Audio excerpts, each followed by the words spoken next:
livro do Apocalipse, capítulo 13. Alguém hoje vindo pela primeira vez? Alguém vindo pela primeira vez? Seja muito bem-vinda. Se o assunto interessar vocês, eu estou dando uma aí de youtuber.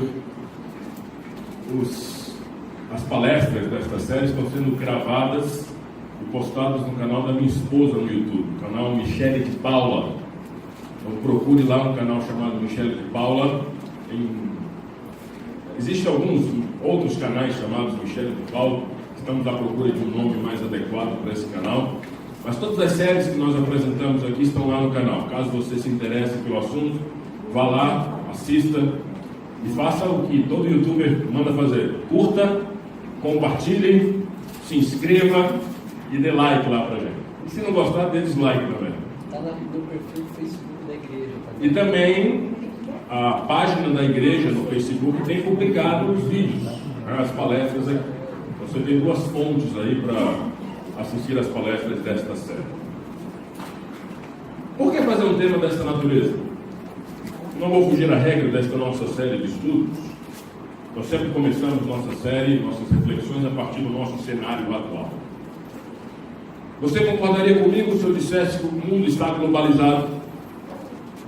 Que nós estamos numa espécie de efeito dominó?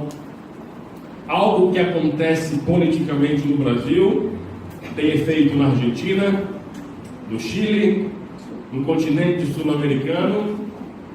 Por exemplo, em 2008 nós tivemos uma crise econômica quase não, de nível global. E esta crise começou nos Estados Unidos, uma crise do setor imobiliário americano.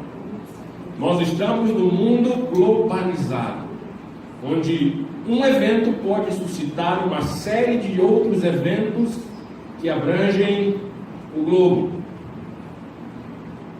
E você concordaria comigo se eu dissesse que há uma nação que tem um poder econômico sobre o globo? Que nação é essa? Estados Unidos da América, a nação americana. Poder de embarcar a economia de certos países, de impor restrições econômicas, de tal forma que o ato de comprar e vender em determinados países podem ser prejudicados. É por causa deste cenário que vale muito a pena nós estudarmos Apocalipse capítulo 13.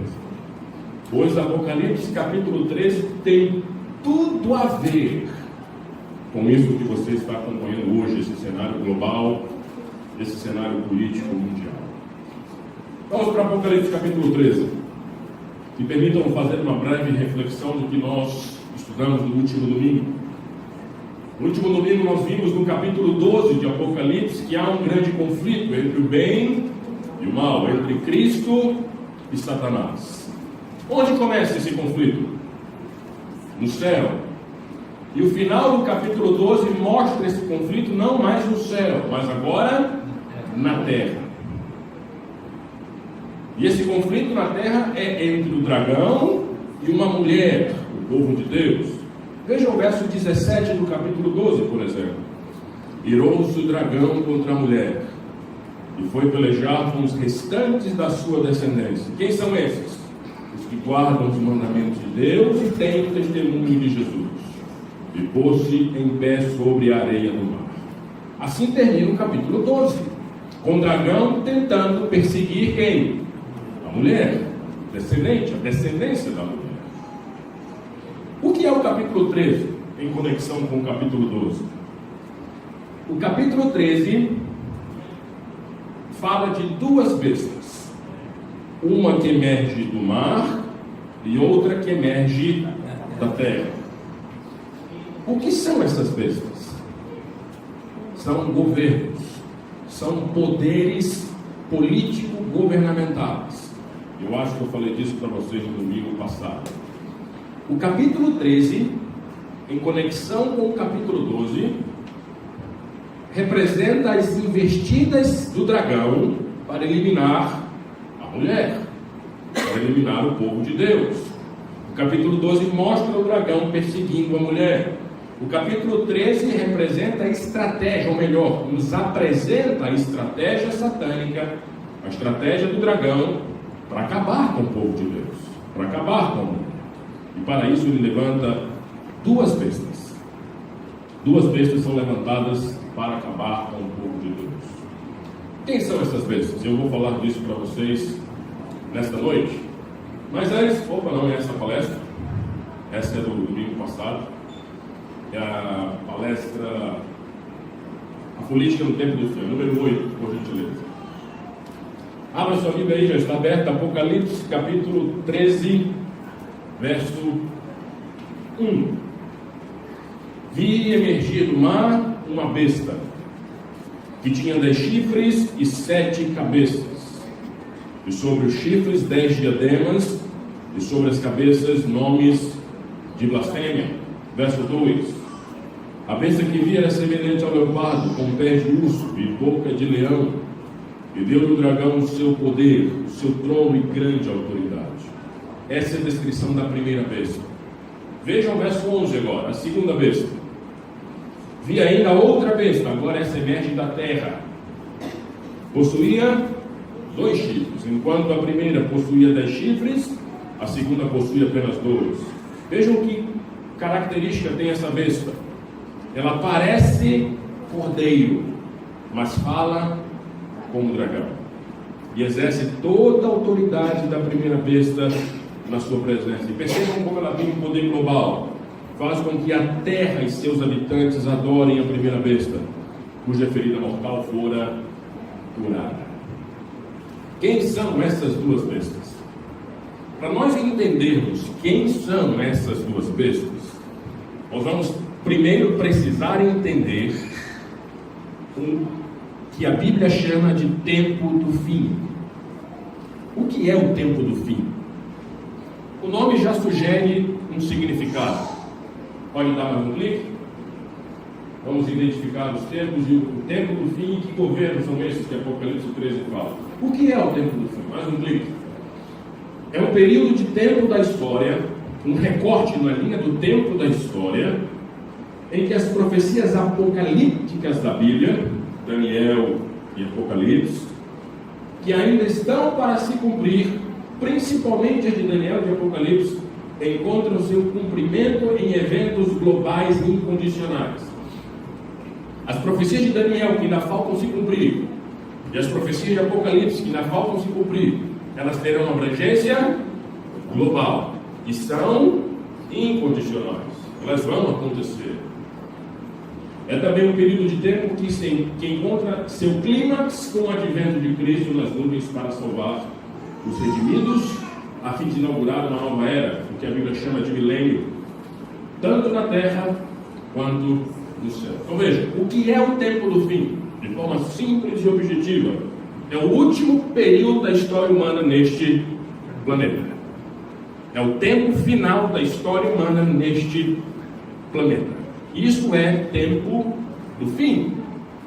E o livro de Daniel nos fala muito a respeito deste tempo do fim. E é o livro de Daniel que nos ajuda a entender quando começa esse período. Quando começa? Ele termina com o advento de Cristo. Mas quando é que ele começa? Eu vou ajudar vocês a desvendar essa charada. Vamos juntar as pedras do quebra-cabeça e descobrir quando começa esse tempo do fim. Pode dar mais um clique? Pode dar mais um? Pode dar mais 2? Vamos deixar a tela cheia dos tópicos. Vejam só. Daniel capítulo 8, verso 19. Abra a sua Bíblia comigo. Alguém, por gentileza, que encontrar essa passagem, leia. Daniel capítulo 8, verso 19. Alguém já pode procurar Daniel capítulo 11, verso 40. Disse, eis que farei saber o que há de acontecer nos últimos tempos ainda, porque esta figura se refere ao tempo determinado. Alguém fala para Daniel que ele vai aprender as coisas que vão acontecer no tempo do fim. Vejam agora Daniel capítulo 11, verso 40. Quem encontrou? 11, verso 40.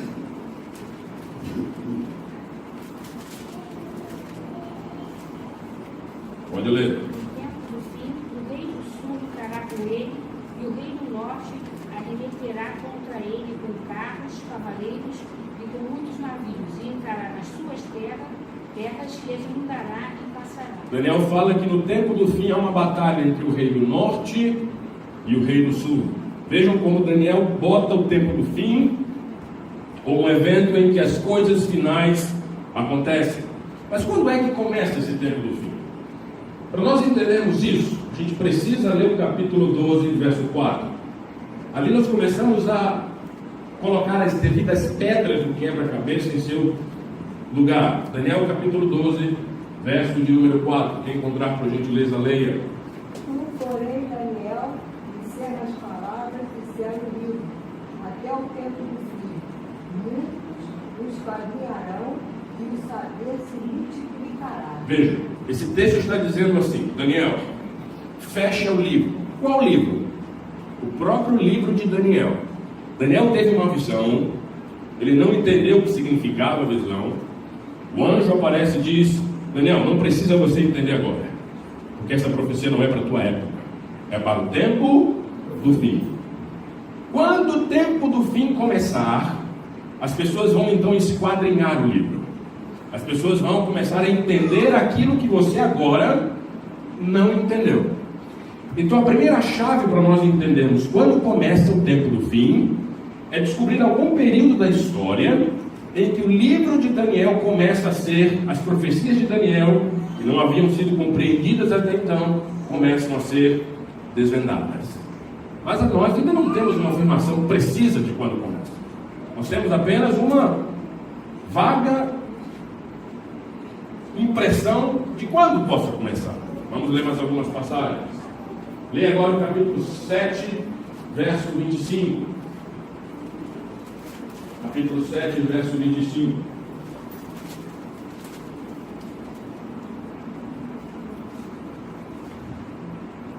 O que diz aí? Pode ler. Proferirá palavras contra o Altíssimo, magoará os santos do Altíssimo e cuidará em mudar os tempos e a lei. E os santos lhe serão entregues nas mãos por um tempo, 2 tempos e metade de um tempo. Em Daniel capítulo 12, verso 4, nós vemos que o tempo do fim começa após um período chamado tempo, 2 tempos e metade de um tempo. Ok? Daniel capítulo 12, verso 4 diz que o tempo do fim começa num período chamado tempo, 2 tempos e metade de um tempo. Quando nós vamos ao capítulo 7, nós temos um poder identificado como chifre pequeno que domina, que atua por um tempo, 2 tempos e metade de um tempo. Isso significa, vamos juntar as informações dos versos do capítulo 12, verso 4, com a informação do capítulo 7, verso 25. No capítulo 12, verso 4, o tempo do fim começa num período chamado tempo, no final desse período chamado tempo, 2 tempos e metade de um tempo. O tempo do fim começa após esse período chamado tempo, 2 tempos e metade de um tempo. O capítulo 7, verso 25, me diz que esse um tempo, 2 tempos e metade de um tempo, corresponde ao período em que o chifre pequeno governa. Então, se eu descobrir quando começa o governo do chifre pequeno, eu descobrirei quando termina o governo do chifre pequeno. E quando terminar o governo do chifre pequeno, começará um período chamado tempo do fim. Está entendido isso aqui? Está confuso? Está confuso? Vamos lá, repetir. Tempo do fim começa quando terminar um tempo, 2 tempos e metade de um tempo. É só isso.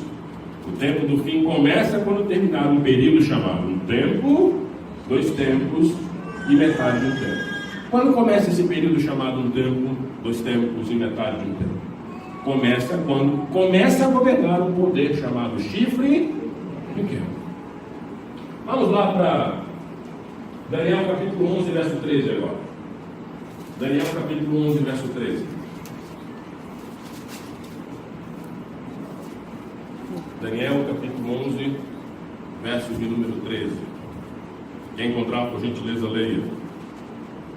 Pode ler. Porque o rei do norte tornará e porá em campo multidão maior do que a primeira, e ao cabo de tempos, isto é, de anos, virá à pressa com grande exército e abundantes provisões. Esta passagem diz que tempo corresponde ao quê? Anos. Um tempo é igual ao quê? Um ano. Vejam só. Quando o chifre pequeno governa um tempo, 2 tempos e metade de um tempo, ele governa 1 ano, 2 anos e metade de 1 ano. Quanto dá? 3 anos e meio. Esse chifre pequeno governaria por 3 anos e meio. Mas há um detalhe aí. Isso é um texto literal ou simbólico? Lembra o que eu falei? A menos que o contexto diga o contrário, devemos interpretar literalmente. Que chifre governou a história? Algum chifre aí governou alguma coisa? Algum chifre pequeno governou algum lugar do planeta? É um texto simbólico.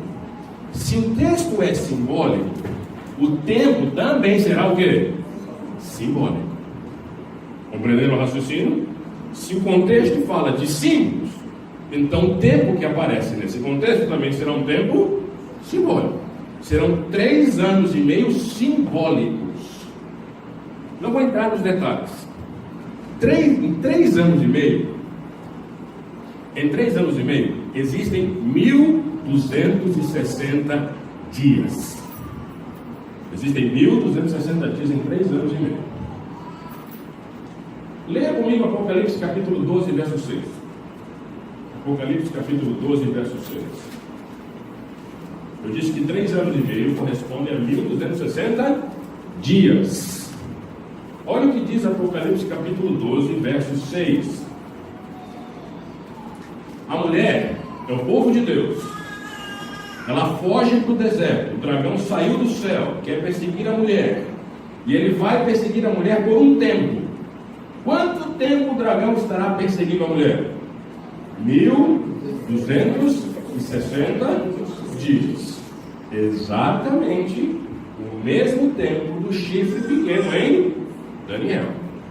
Então, tanto o Apocalipse quanto Daniel estão falando do mesmo evento. Quando começa esses 1.260 dias? O texto é literal ou simbólico? Apocalipse ali é literal ou simbólico? Literal ou simbólico? Simbólico. Então o tempo será literal ou simbólico? Simbólico. 1.260 dias equivalem a 1.260 anos. Então aqueles 3 anos e meio de Daniel, na realidade são 1.260 anos. Esse chifre pequeno governaria, perseguiria o povo de Deus por 1.260 anos. Quando ele terminasse o seu governo, começaria um tempo chamado Tempo do Fim. Então, o Tempo do Fim é todo o tempo final da história da humanidade, que começa no final do governo deste chifre pequeno. Agora nós temos um outro problema. Quem é esse chifre pequeno? Não é? Quem é esse chifre pequeno? Tem um outro problema, nós vamos já descobrir.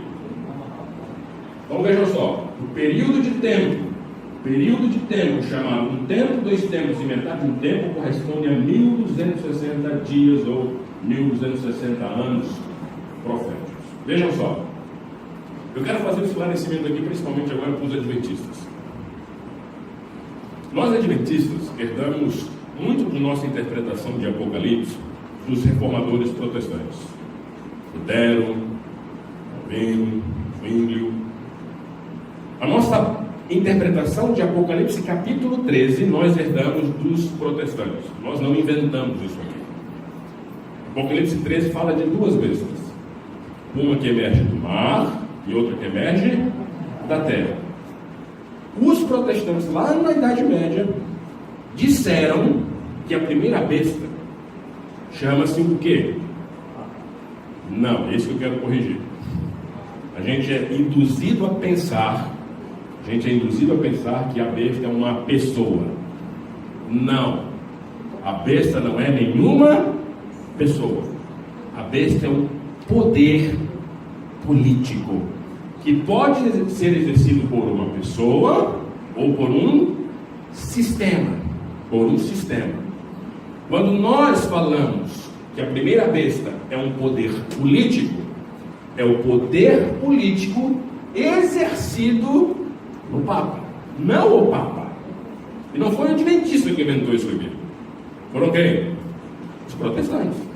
Lutero, Calvino. Nós herdamos essa interpretação. Por que eu estou falando isso? Porque muito adventista pode ser induzido a pensar, a olhar para irmãos católicos com maus olhos. Esse aí, que segue a besta. Não, esqueçam isso. Esqueçam. Não é um indivíduo. É um poder político exercido por esse indivíduo. E querem ver? Quem escolhia e quem tirava reis na Idade Média? Quem? O Papa. Era ou não é? Isso é história.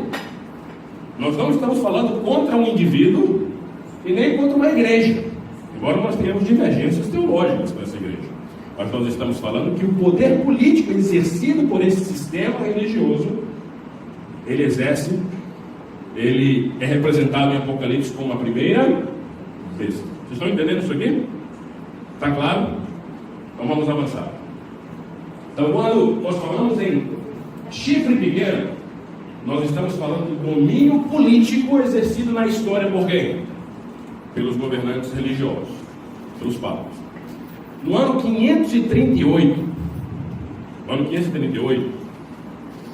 o imperador Justiniano, isso é história, isso aqui não é discutido, inclusive, é fato.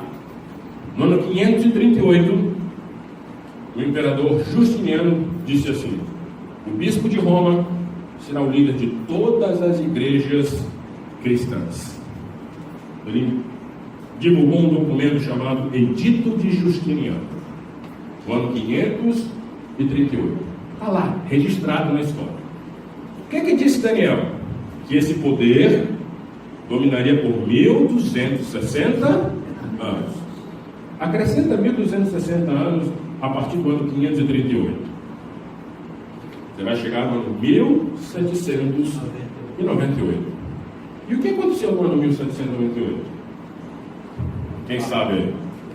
Napoleão Bonaparte, o general Berthier, amante de Napoleão Bonaparte, deportou o Papa Pio VI ou XII, não lembro, sexto do poder. 1260 anos certinho. É coincidência? Eu, particularmente, sou muito cético para achar que é só coincidência. Sou muito cético para achar que é só coincidência. A descrição que a Bíblia faz dos tempos é extremamente significativa e precisa. Então, a partir de 1798 começa o tempo do fim. Alguns adventistas podem achar que começa a partir de 1844. Não. Começa a partir de 1798. A partir de 1798 começa o que a Bíblia chama de tempo. Nós já estudamos aqui nessa série o que acontece de significativo naquele período ali. Primeiro ponto, a arqueologia vem como ciência. O livro de Daniel começa a ser estudado. As pessoas começam a entender as profecias de Daniel. Lembra o que disse lá no capítulo 11? Daniel disse: no tempo do fim as pessoas vão entender isso aqui. As pessoas vão entender isso aqui no tempo do fim. E surge uma nação que começa a influenciar o mundo. Que nação é essa? Estados Unidos da América. Vocês vão ver muita coisa hoje aqui, vocês vão ficar impressionados. Surge uma nação, a Revolução Americana. É fundada a democracia americana. É nesse período que é criada a Constituição americana. Nós estudamos isso aqui quando vimos a história da democracia. Então, o tempo do fim começa a partir de 1798. Pode avançar. Mais um clique. Veja Apocalipse capítulo 13, verso 2. Apocalipse capítulo 13, verso de número 2. Eu vou ler daqui. Olha o que diz João. Vejam a linguagem que João usa. Apocalipse capítulo 13, verso 2. A besta que vi, nós vamos agora identificar a primeira besta. A besta que vi era semelhante ao quê? Leopardo, com os pés de urso e com boca de quê? Leão. Estes três animais, exatamente os três, aparecem em Daniel capítulo 7. Exatamente os três. João está claramente remetendo o leitor para o Daniel capítulo 7. João está dizendo, essa besta aqui tem alguma relação com Daniel capítulo 7. E quem é o poder dominante lá no capítulo 7 de Daniel? O chifre pequeno. O chifre pequeno. Veja o verso 1 agora do livro de Apocalipse. Capítulo 13 de Apocalipse. Essa besta que emerge do mar tinha quantos chifres? 10 chifres. Lá em Daniel capítulo 5, 7, o quarto animal era um dragão feio, terrível. Quantos chifres tinha esse monstro aí? Também tinha 10. De novo, João está nos remetendo a Daniel capítulo 7. João está dizendo assim para nós: aquele chifre pequeno lá de Daniel capítulo 7 é essa primeira besta. Essa primeira besta. Eu vou mostrar agora algumas semelhanças para vocês terem certeza de quem é a primeira besta. Pode dar mais um clique? Mais um, veja só. Deixe sua Bíblia aberta aí no capítulo 13. Vejam o que diz o verso 5 do capítulo 13. Foi-lhe dado uma boca que proferia arrogâncias e blasfêmias. A primeira besta de Apocalipse 13 tem uma boca que profere arrogâncias e blasfêmias. O chifre pequeno lá de Daniel tem uma boca que profere insolências. Verso 6 do capítulo 13. Essa primeira besta abriu a boca em blasfêmias contra Deus. Está no verso 6. Verso 25 do capítulo 7. O chifre pequeno proferiu palavras contra o que o chifre pequeno fez. A primeira besta também faz ou fez. Veja o verso 7 do capítulo 13 de Apocalipse. Olha só. Foi-lhe dado também que pelejasse contra quem? Contra os santos. Olha o verso 25 de Daniel 7. Magoará os santos do Altíssimo. Veja o verso 7 do capítulo 13 de Apocalipse. Foi permitido que vencesse os santos. Olha o verso 25 de Daniel capítulo 7. Os santos lhes são entregues nas mãos. Olha o verso 5 lá do capítulo 13 novamente. E foi dada autoridade para agir 42 meses. Quantos dias há em 42 meses? 1260. Olha lá o verso 25 de Daniel 7. Os santos lhes serão entregues nas mãos por um tempo, 2 tempos e metade de 1260 anos. Está tudo junto aí. Está tudo junto. João está dizendo assim para nós: essa primeira besta é o chifre pequeno. E quem é o chifre pequeno? É o poder político exercido pelos governantes religiosos católicos na Idade Média. É inegável que os papas tinham poder político. Esse poder político que João chama de besta. Esse poder político. Vamos avançar. Quem é a segunda besta agora? Mais um livro. Quem é a segunda? João dá umas características. Veja. Vamos dar umas características. Nós sabemos quem é a primeira. Vamos ver quem é a segunda agora. Primeiro, essa segunda besta, como todas as outras, é um governo. Se besta é um governo, então essa segunda besta também será um governo. Que governo é esse? Versos 12 e 14 do capítulo 13. Essa segunda besta tem um poder global. Vou ler com vocês, versos 12, falando da segunda besta. exerce toda a autoridade da primeira besta na sua puxa. Então essa segunda besta é contemporânea da primeira. Isso tudo aqui se refere a que tempo? Tempo do fim, de 1798 para cá. Deixa eu antecipar o final dessa palestra aqui. Eu estou convencido de que Cristo voltará na nossa geração. Eu posso estar errado, mas é um sentimento do coração. Por quê? Agora, isso aqui que você vai ver hoje à noite. Eu penso que eu não vou ver meus netos entrando na faculdade. Eu tenho essa esperança. Porque minha esposa está grávida. Você não tinha contado com eles, não? Não? Estraguei a surpresa. Estraguei a surpresa. Mas enfim, eu estou convencido, estudando as profecias, acompanhando o que acontece na história, de que Cristo está muito próximo de voltar. Muito. Eu espero que você entenda isso no final. Veja, essa segunda besta tem um poder global. Verso 12. Ela exerce todo o poder sobre todos os habitantes da terra. Veja o 14. Seduz os que habitam sobre a terra por causa dos sinais que lhe foi dado executar diante da besta, dizendo aos que habitam sobre a terra que façam uma imagem, a besta, aquela que foi ferida a espada e sobreviveu. Então essa segunda besta é um governo global. Terceira característica, acabei de dizer a vocês, ela é contemporânea à primeira besta. Então é um governo que existe de 1798 para cá, contemporâneo à primeira besta. Versos 16 a 17. É um governo do tempo do fim. Se você ler, vamos ver por causa do tempo.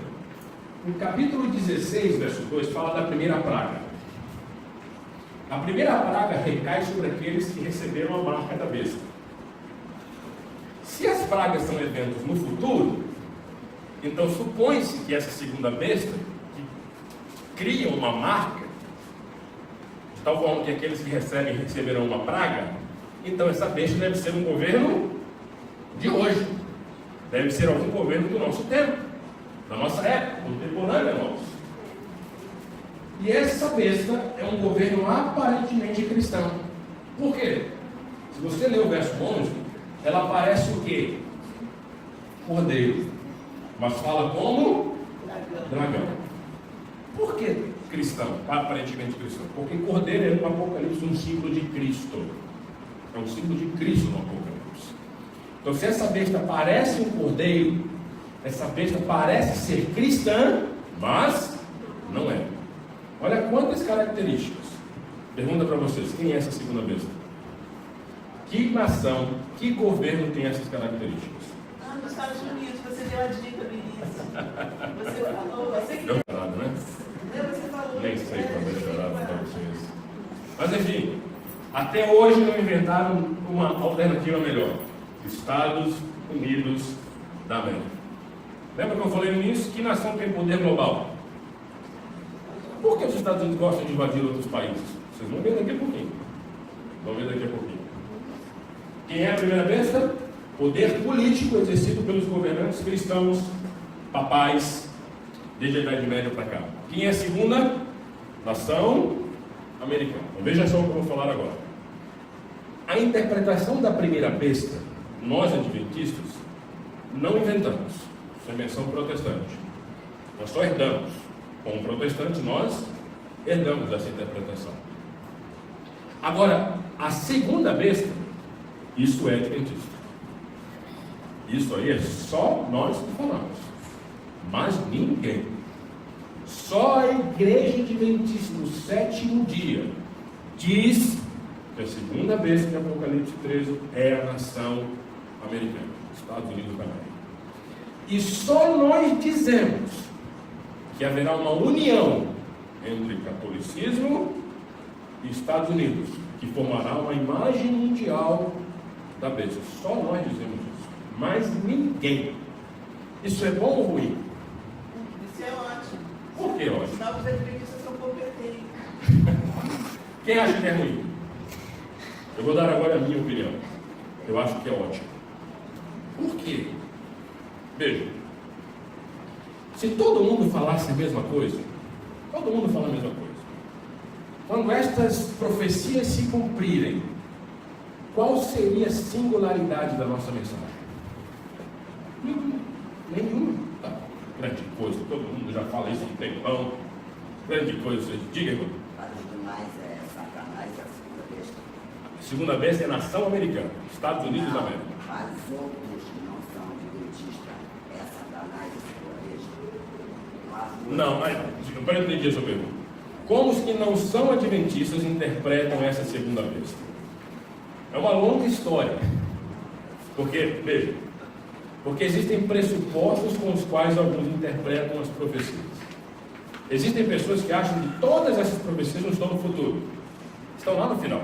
E vão dizer a primeira besta é Nero, a segunda besta é um governador romano, lá da época de João. Então, a partir do que você pressupõe, isso te conduz para uma conclusão diferente. Nós, adventistas, achamos que as profecias se cumprem no decorrer da história. Elas não estão todas no passado e nem são deslocadas de um tempo e jogadas para o futuro. Para nós, elas seguem um fluxo da história. É por causa dessa mentalidade que nós olhamos para essas profecias e dizemos: é o fluxo da história. Então a primeira é essa, a segunda será aquela. É uma longa história explicar como as pessoas chegam a essas outras conclusões. Não vou achar que é simbólico. Isso aí é Roma, lá da época de João. É uma longa história e muito discutida, inclusive. Sua pergunta é muito pertinente, mas eu não tenho como desenvolver uma resposta agora. Então veja, o que eu estava falando? Quando essas profecias se cumprirem, e vocês vão entender que elas estão muito próximas de se cumprir, eu creio que as pessoas vão olhar assim para nós e dizer: só os adventistas diziam isso. Só eles. Isso significa que a mensagem que eles têm é uma mensagem revelada. Revelada. E amigos, quando nós começamos a dizer isso, preste atenção, os primeiros adventistas a sugerirem essa interpretação da segunda besta como a nação americana, foram os primeiros adventistas a proporem isso, estavam propondo isso na década de 50, de 1850. Em 1850, o foco do mundo não estava nos Estados Unidos. Estava onde? Na Europa. Europa. Só havia mais ou menos 50 anos que o Papa havia sido deposto do poder. Só 50 anos. Ninguém dava muita importância para essas coisas. Papa, acabou, a Idade Média acabou. Aí surgem adventistas dizendo assim: não, o Papa novamente terá prestígio mundial. E essa nação que hoje parece não ser nada, será uma grande potência mundial. 150 anos se passaram. Veja como está a história hoje. Qual é a maior nação do mundo? Qual é a maior nação do mundo? Estados Unidos da América. Estados Unidos da América. Coincidência? Chute? Vamos chutar aqui para os Estados Unidos. Pontos de mundo. E um ponto curioso: nenhuma dessas interpretações veio de Ellen White. Nenhuma. Sabia disso? Nenhuma. A primeira vez que Ellen White vai falar disso explicitamente é lá na década de 80, no livro Grande Conflito. 20, 30 anos depois dos primeiros adventistas estarem dando essa interpretação. É só ali, o livro Grande Conflito. A edição final do livro Grande Conflito foi em 1888, se não me falha a memória. E ali ela fala justamente dessa interpretação como a nação americana sendo a segunda besta. Vamos avançar. Pode dar mais um clique? Quero falar agora da história para vocês. Da história da relação entre Estados Unidos e catolicismo. O poder político exercido pelo catolicismo. Pode dar mais um clique, ó. J.N. Lofborn, um pioneiro adventista, lá em 1854, ele disse o seguinte: nós não encontramos onde localizar o que? A segunda besta, senão nos Estados Unidos, que existem como um governo republicano e independente. Em 1854, ele olhava para a história, não tem outro lugar senão ser Estados Unidos da América. A igreja adventista teve um gênio. Teve um gênio chamado J.N. Andrews. Teve um gênio. Bem mais sacadas deste homem. Quando você parte do Éden, você vai perceber um deslocamento na geografia bíblica. Um deslocamento. O Éden, a Bíblia descreve o Éden lá entre os rios Tigres e Eufrates, o que hoje nós chamamos de Mesopotâmia, lá do Oriente Médio. E toda a história bíblica segue um fluxo geográfico do Oriente para o Ocidente. Toda a história bíblica segue esse fluxo. A história vem partindo do Oriente. Quando chega lá no Novo Testamento, o livro de Atos termina com Paulo em Roma. Do extremo Oriente, do Oriente Médio, já estamos na Europa. Continuando esse fluxo na linha profética, Andrews deduziu, interpretando o Apocalipse, que então essa segunda besta estaria para além da Europa. Para além da Europa. Que país ele viu que se encaixava nisso?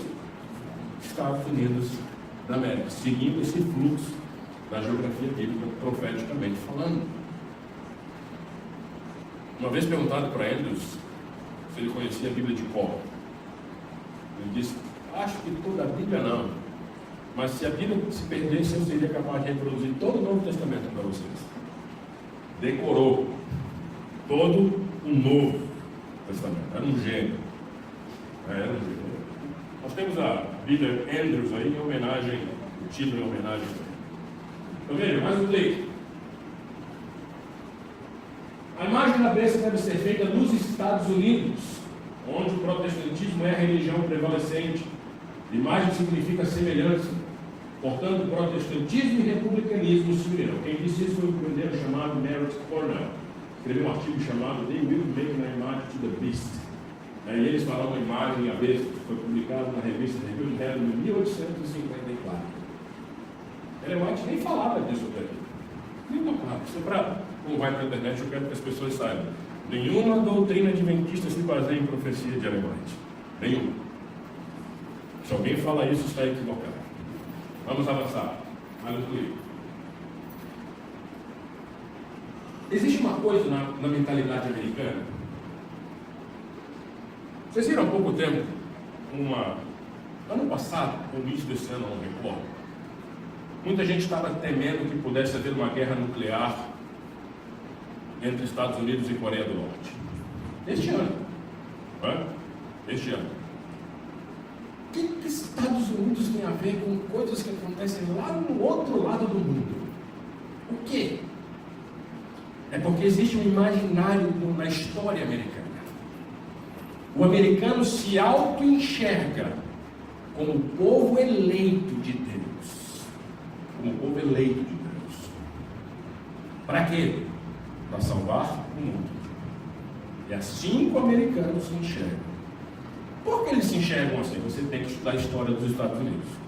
Se você quer entender mais sobre esse assunto, eu aconselho você a ler um livro publicado pela Casa Publicadora, O Último Império, professor Vanderlei Dornelles.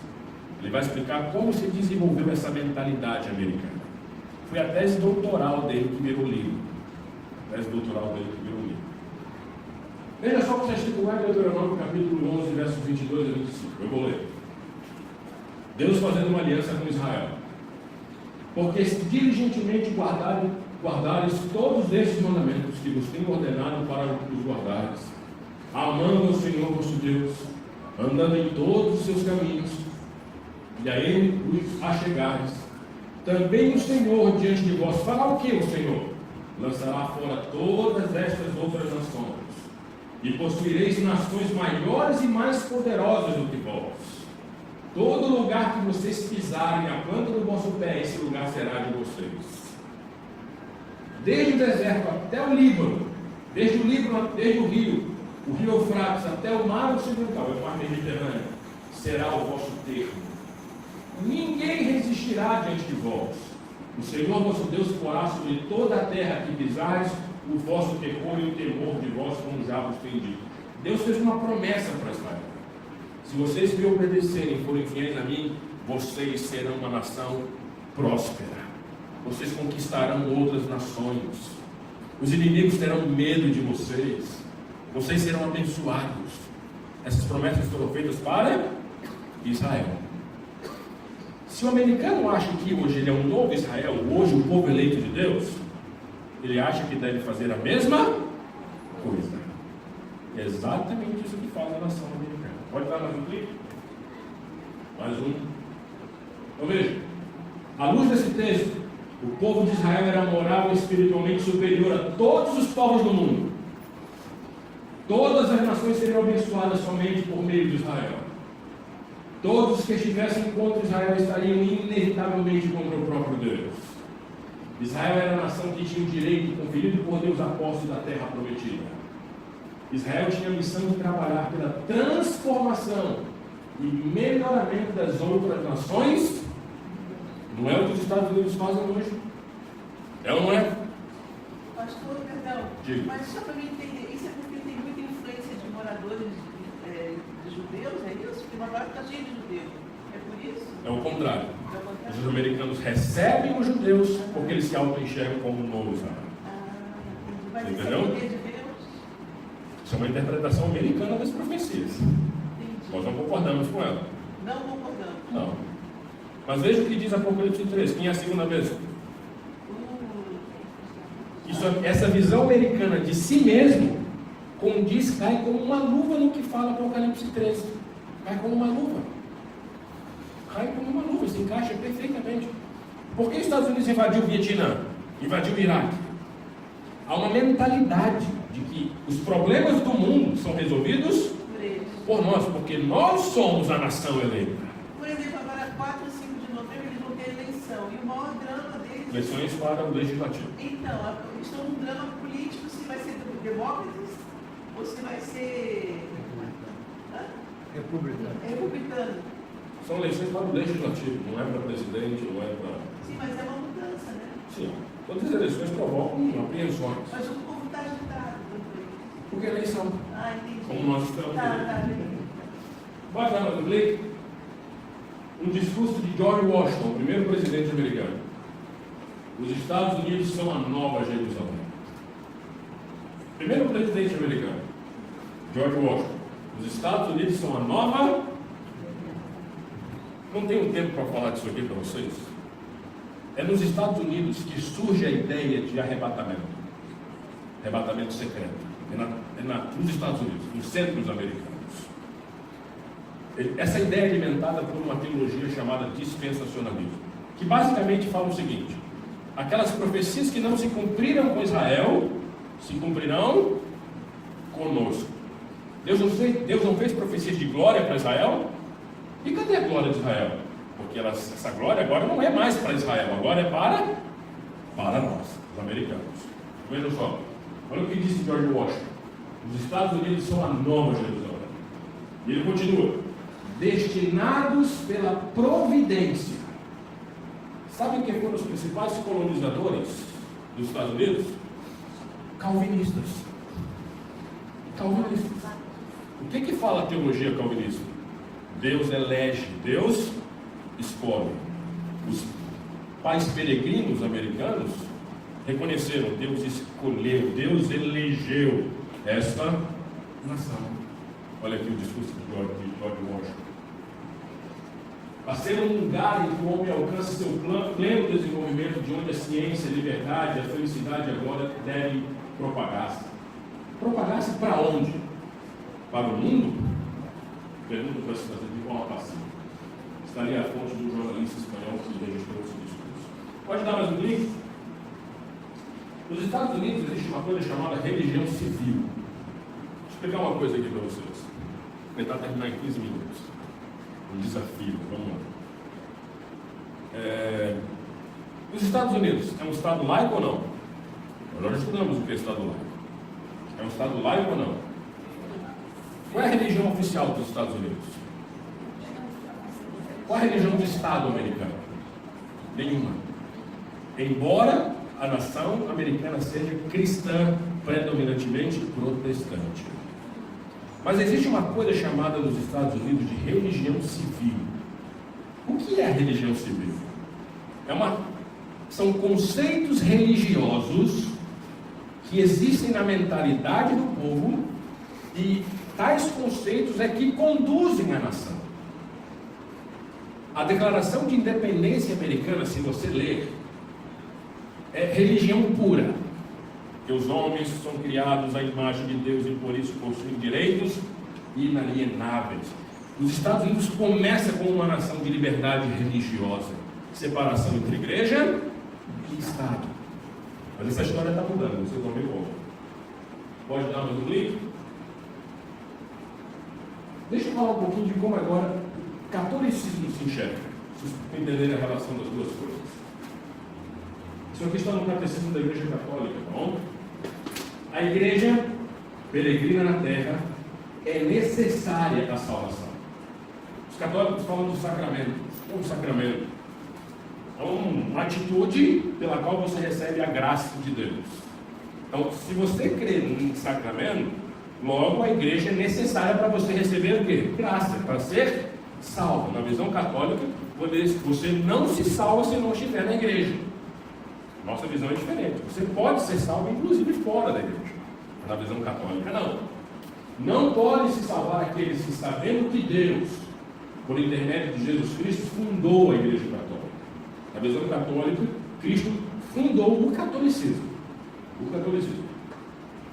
E se recusam a fazer parte dela ou nela perseverar. Mais um clique. Vejam o que diz agora o outro catecismo, depois do Concílio Vaticano II. Preste bem atenção nisso aí. A partir do Concílio Vaticano II, na década de 60, a visão católica sobre a liberdade religiosa mudou. Hoje os católicos prezam pela liberdade religiosa. Prezam. Mas em essência, o que vocês vão ver agora, em essência, os católicos não creem que deve haver uma separação completa entre Estado e Igreja. Na visão católica, o Estado deve ser influenciado pela Igreja. Eu vou ler isso aqui para vocês. A doutrina da Igreja elaborou o princípio de subsidiariedade. Que princípio é esse? Segundo ele, uma comunidade de ordem superior, a Igreja, não deve interferir na vida interna de uma comunidade de ordem inferior, o Estado. Liberdade, o Estado agir. A gente não controla. Mas vejam só. De que forma? Privando-as das suas competências, mas deve antes apoiá-la em caso de necessidade e ajudá-la a coordenar as suas ações e as dos demais componentes sociais, com vista ao bem comum. O que isso aí está dizendo para nós? O Estado pode ser livre, não ter uma religião oficial, mas o Estado deverá receber o nosso apoio, ajuda em questões sociais e do que for necessário. E é exatamente isso que vai acontecer na história dos Estados Unidos, com o catolicismo influenciando a política americana. Eu vou mostrar para vocês agora. Mais um clique. Nos Estados Unidos, desde o século passado, desde o início do século passado, começou um movimento chamado Movimento Conservador. O século XVIII, século XIX, XVIII e XIX, produziu o que a gente chama hoje de liberalismo teológico. O que é o liberalismo teológico? A Bíblia não é a palavra de Deus. É um livro comum. Ela não é revelada. Ela não é inspirada. É um livro qualquer. É literatura humana. Reagindo a essas alegações do liberalismo teológico, nos Estados Unidos surge um movimento conservador. Não. A Bíblia é a palavra de Deus. Ela é inspirada. E tudo que vai acontecer na política americana a partir de então vai ter relação com esse dilema: liberalismo teológico e movimento conservador. O movimento conservador americano vai dar origem ao que hoje já existe nos Estados Unidos chamado de direita cristã.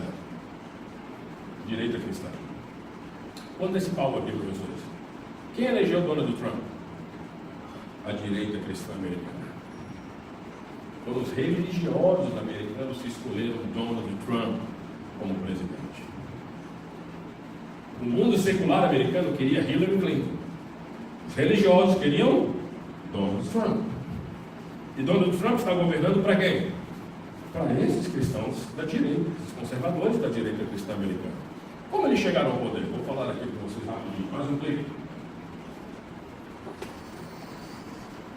Ali em 1925, vou dar alguns exemplos. Aconteceu o famoso julgamento do macaco. Havia uma lei no Tennessee chamada Lei Butler. Essa lei dizia o seguinte: as escolas do estado do Tennessee devem ensinar a Bíblia. Devem ensinar que o homem foi criado à imagem e semelhança de Deus, como diz o Gênesis. Mas um professor desafiou essa lei e ensinou o evolucionismo. Isso virou uma polêmica e o julgamento dele ficou conhecido como julgamento do macaco. Era o evolucionismo. E pela lei, os conservadores cristãos ganharam, mas perderam todo o prestígio nos Estados Unidos. Porque a nação americana, os valores passaram a estar distantes dos conservadores. Até um determinado período, os conservadores americanos achavam o seguinte: nossa preocupação é ganhar almas para Cristo, ganhar almas para Jesus. Mas o liberalismo teológico, a revolução sexual da década de 60, vocês lembram do movimento hippie? Lembram disso? Sexo para tudo quanto é lado, não precisa de Deus, não precisa de igreja. Todos esses movimentos fizeram com que os conservadores tivessem interesse de atuar politicamente para salvar a nação eleita de Deus. E é exatamente isso que vai acontecer na história americana. Pode dar mais um clique? E é nesse processo de resgatar valores cristãos que começa a influência católica nos Estados Unidos. Olha só. Até 1798, só havia 1% de católicos nos Estados Unidos. A maioria estava concentrada numa colônia, que virou um estado de Maryland. O que significa Maryland? Terra de Maria. Onde estavam os católicos que vieram da Europa antes da democracia americana. Na história americana, a Igreja Católica sempre quis o controle do Estado. Nos Estados Unidos, os protestantes relegaram os católicos, porque a nação americana surgiu para haver liberdade religiosa. E na Idade Média o catolicismo não queria isso, queria o controle do Estado. Então, durante a história americana, os católicos sempre estiveram de lado. Os protestantes, os americanos, tinham medo que essa liberdade religiosa, a separação entre igreja e Estado fosse quebrada, rompida. Mas as coisas mudaram. E como começou a mudar? Por exemplo, na Primeira Guerra Mundial, os católicos dos Estados Unidos deram pleno apoio ao governo americano, inclusive contra os alemães. Católicos americanos, católicos de origem alemã que estavam nos Estados Unidos deram pleno apoio nas investidas americanas na Primeira Guerra Mundial contra a Alemanha. Isso fez com que os americanos olhassem para os católicos com outros olhos. Eles não são tão maus assim para a nossa visão de política. Eles podem participar também. Pode dar mais um clique. Pode avançar. John F. Kennedy, aquele presidente americano que foi assassinado. Alguém lembra? Estava vivo na série? Eu estava, eu chorei, eu era criança. John F. Kennedy era um presidente Chorei católico. muito, chorei muito. John F. Kennedy teve que assinar um documento antes de ser eleito de que ele prezaria pela separação entre igreja e Estado. O governo dele durou pouco. A morte de Kennedy fez com que católicos, por ele ser católico, isso fez com que católicos fossem enxergados vistos com bons olhos nos Estados Unidos, na nação americana. Ele era católico. John F. Kennedy era católico. O Ronald Reagan era católico. Veio a Segunda Guerra Mundial, os católicos crescem, vem o Concílio Vaticano II, que agora passa a falar de liberdade religiosa. Começam a surgir mais católicos nos Estados Unidos, vem holandeses, vem alemães, vem poloneses, vem espanhóis. Os católicos nos Estados Unidos crescem, formam agora uma grande massa política. Pode dar mais um clique. Olha esse caso aqui. Em 1973, um caso famoso chamado caso Roe vs. Wade.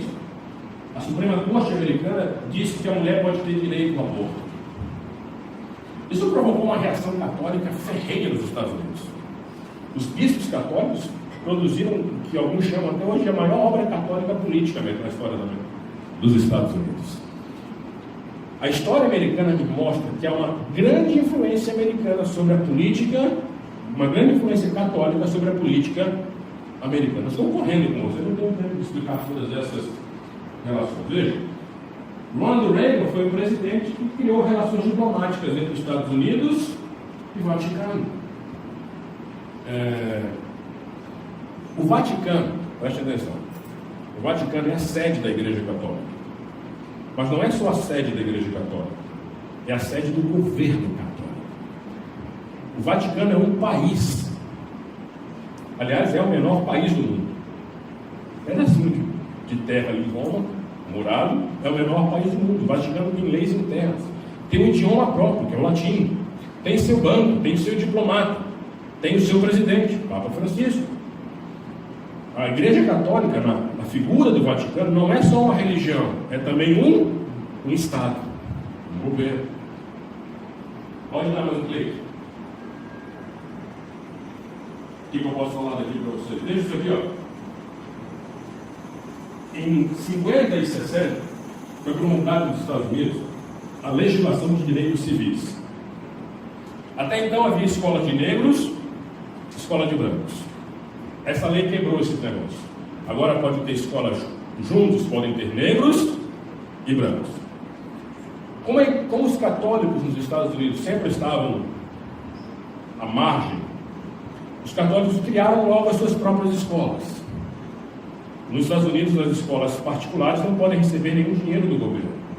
Os católicos, para educarem seus jovens, criaram suas próprias escolas. Mas quando essa lei foi promulgada nos Estados Unidos, os protestantes agora tiveram que criar suas próprias escolas. Por quê? Porque criando suas próprias escolas, eles estariam protegidos de influências não cristãs em escolas públicas. O que aconteceu com os protestantes nos Estados Unidos? Aconteceu deles pagarem agora a educação dos filhos 2 vezes. Por quê? Porque eles pagam com imposto para que o Estado mantenha escolas públicas e eles agora vão pagar a escola para os seus filhos. Isso gerou uma reação terrível nos Estados Unidos. Hoje existe um forte movimento nos Estados Unidos para quebrar a separação entre igreja e Estado. Só para que você tenha uma ideia. Donald Trump, no ano passado, ele disse que quer acabar com a emenda Johnson, criada pelo senador Lyndon B. Johnson, de 1954. O que é essa emenda Johnson? É uma emenda que proíbe com que instituições que não pagam impostos, igrejas e religiões, tenham influência sobre a política americana. Donald Trump disse que quer acabar com essa emenda Johnson. Por quê? Para que agora políticos também possam influenciar, religiosos também possam influenciar a política americana. Possam influenciar a política americana. Quando isso vai acontecer? Eu não sei. Mas, amigos, para encerrar, quando você entende Apocalipse 13, acompanha a história americana, a história da relação entre Estados Unidos e catolicismo, você não chega a outra conclusão.